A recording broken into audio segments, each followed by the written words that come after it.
So,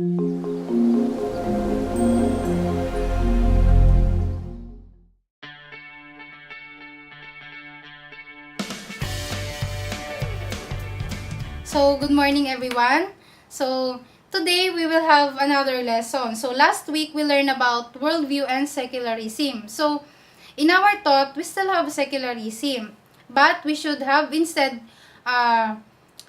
be a theism, or we should believe that God is the creator of all the things in the universe and in the world. So, today we will expand our mind, or deeper, we will have a deeper understanding about thought.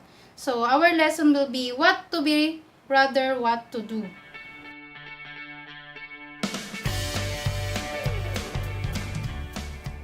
So, can you tell me what is your dream job, or what do you want to be in the future? Do you want to be a doctor, a president, a teacher, or a CEO of a company?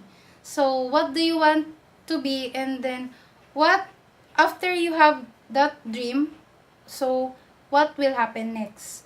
So me, my dream job or my goal is to be a teacher. So as I study very hard, I graduated, and then I graduated in college. Then after that, I passed the exam and trained to be a professional teacher. And then at last, I become a professional teacher after taking the exam. And then after that, what? So what kind of teacher I am today? So it is not about what do you want to be, but it is about what kind of person are you in the future. So whether you are a president, a teacher, a doctor, or a CEO of a company, if you are not a good person to others, then that profession is nothing. So where do we need to concentrate on? We have lots of interest in this. So marami tayong interest, or marami tayong gusto. So for example nga, gusto natin maging, for example, presidente, doktor, CEO. Gusto natin maging abogado. Marami tayong mga gustong posisyon. Pero what kind of person are you? So kapag nakuha mo na yung goal mo na yon, ano nga ba, or ano ka na? Anong klase ka na ng tao?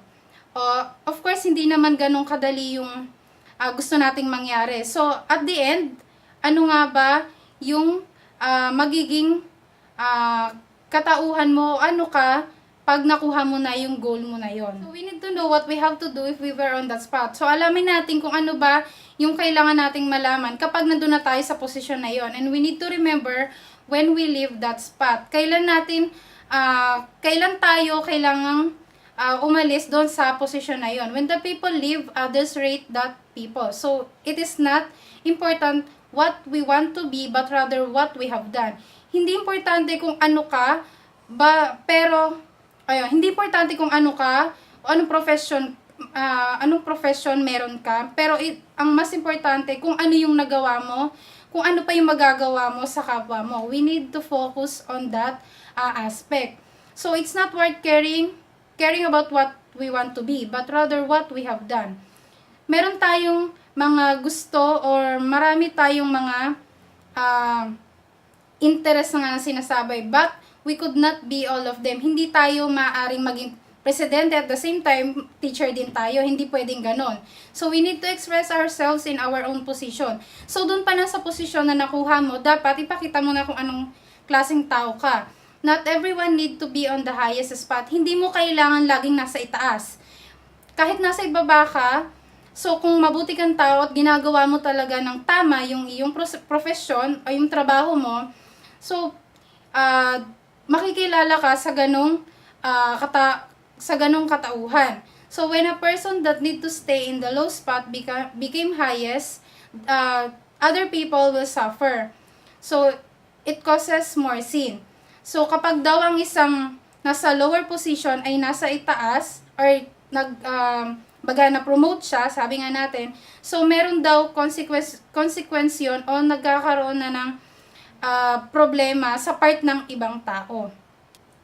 So, sinasabi natin na hindi importante kung nasa highest position ka or nasa lowest position. But ang importante ay kung anong klaseng tao ka, habang nasa ganun kang posisyon. So sabi nga, even disciples of God had some argument about who is the highest and who is the lowest. So at that time, some disciples, at that time, so there's a story.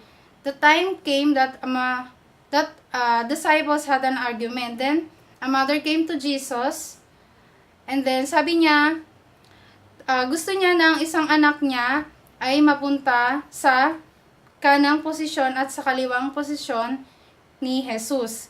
Pero hindi ito naggustuhan ng mga disciples. So parang nagkaroon na nga sila ng inggit or envy. So nang marinig nga ito ng 10, so nagkaroon sila ng nagalit sila dun sa magkapatid na sinasabi nung kanilang ina.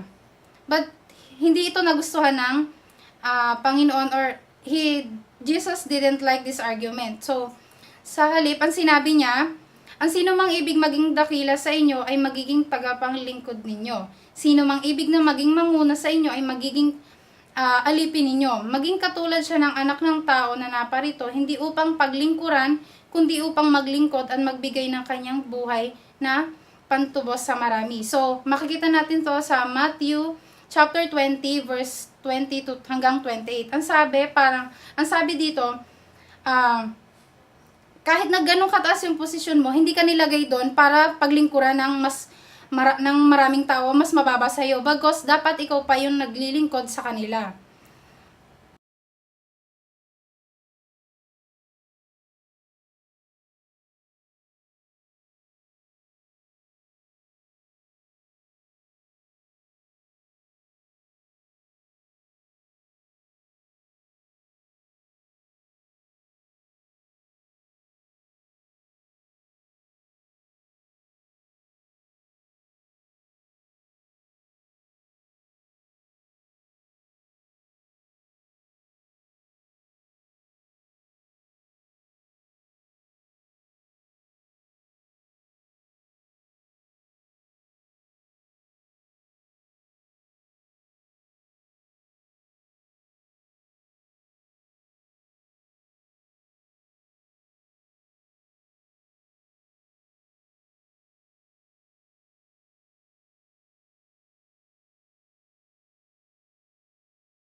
So, dun pa lang sa story na yon, nagkaroon na ng temptation or temptation kung sino ang dapat na nasa mas mataas na posisyon. Pero ang sabi nga, hindi kung sino yung maglilingkod sa iyo, bagos kung sino, hindi kung sino ko yung maglilingkod sa iyo, kundi ikaw, kung paano ka maglilingkod sa kanila. We need to think about how we will help other people, not how other people help us.